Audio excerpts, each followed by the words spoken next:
Wearables have now moved past their first generation, and with a little help from Google and its new Android Wear operating system, we're now looking at offerings that are feeling a tad more solid and robust. The new LG G Watch R is such a product. Unlike most other smartwatches, the Watch R has a round display, making it more alike to a conventional timepiece. It's also quite obvious that LG has looked at traditional watches for design inspiration, likely in hopes that this will help lure in those of us whose inner geek is not quite as pronounced. Is that enough, however? This is Chris with PhoneArena, let's find out. Three types of material are used with the LG G Watch R's body: genuine leather with a strap, metal for the watch face and plastic at the bottom. These mesh together well and give the smartwatch a dignified feel, although we wouldn't go as far as comparing it with some of the more robust conventional timepieces on the market. That's because while the body inspires confidence in terms of its build, the leather strap is a bit of a letdown as it's hard to break in, making the process of unclasping the watch difficult, and it's honestly nothing special in terms of the texture and overall perceived quality. As we touched on already, the Watch R reminds a whole lot of a conventional watch due to its round display, and the crown on its right further contributes to that. Pressing on it will wake or sleep the watch, a long press will introduce you to the settings menu, and you can also even twist it, but that won't do anything. The smartwatch is also IP67 certified, meaning that it's dust and waterproof, so don't worry about running it under the tap or even showering with it. As for size, we find it reasonable but not exactly unisex. In other words, it will probably look a bit too cumbersome on women.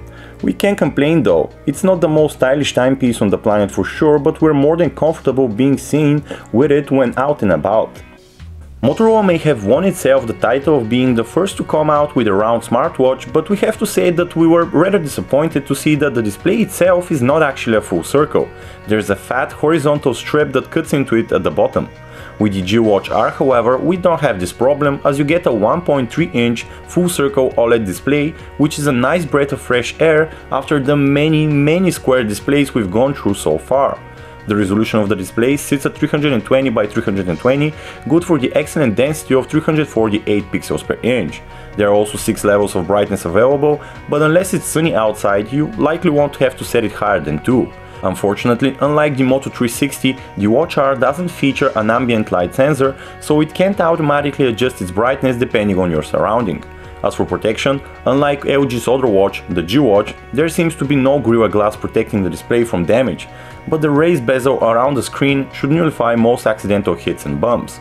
Moving on, by default the G Watch R comes with its screen set to be always on, so that you can use it just like a normal watch. Even though the screen becomes monochrome, however, this drains the battery, so we ended up turning it off. You can still wake up the display easily by just tapping on it, or by clicking the crown, or even by raising your wrist to your face as you would if you were to check up the time on a normal watch.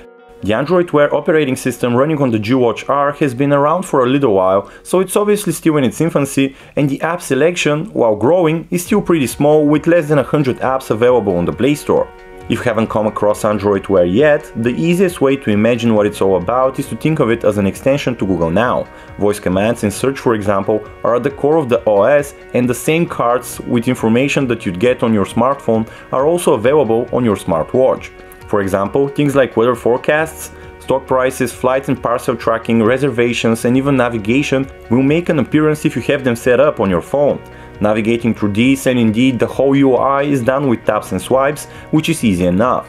Unfortunately, if you have many cards or apps, getting the information you're looking for can sometimes be a bit time consuming, as you end up swiping endlessly.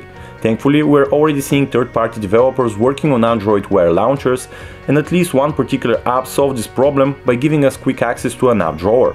Anyways, to initiate a voice search, all you need to do is say "OK Google" so long as the screen is on, or you can just tap once on the home screen. Your inquiry will be fetched to your phone via Bluetooth, which will then perform the search online and feed you back the results. Wait times are generally slower than what you get by using Google Now on your smartphone, but they were still mostly short enough. Other standout features include a step counter, which is constantly on and tracking, and a heart rate monitor, which is fairly consistent with its readings, but you need to keep still for anywhere between 7 and 15 seconds. Last but certainly not least, there is a rather extensive selection of alternative watch faces, and there's a healthy mix between skeuomorphic and futuristic ones. The LG G Watch R is powered by a 1.2 GHz Qualcomm Snapdragon 400 chipset and 512 MB of RAM.